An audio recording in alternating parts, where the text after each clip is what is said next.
I rise to request a statement from the chairperson of the Departmental Committee on Administration and Internal Security regarding a deeply disturbing video clip that has been circulating on social media since yesterday, alleging a confession to rape by Pastor James Ng'ang'a.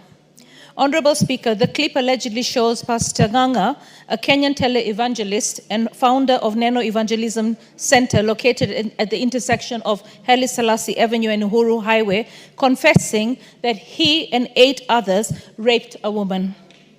In this era of artificial intelligence and digital manipulation, it is often difficult to determine whether such content is authentic or fabricated. Nonetheless, a video of this nature demands immediate and serious investigation. If genuine, the clip represents not a summon but a criminal confession that requires urgent action by law enforcement agencies.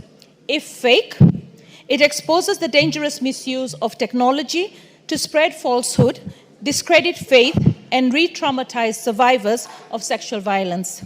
Honorable Speaker, it is against this background that I request for a statement from the chairperson of the Departmental Committee of Administration and Internal Security on the following. 1.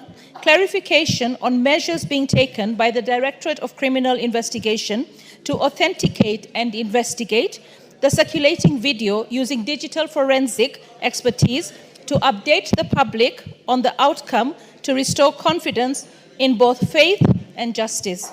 2, an explanation on the mechanisms in place to identify, locate, and protect survivors of sexual violence whose trauma may be aggravated by the circulation of such sensitive media content online.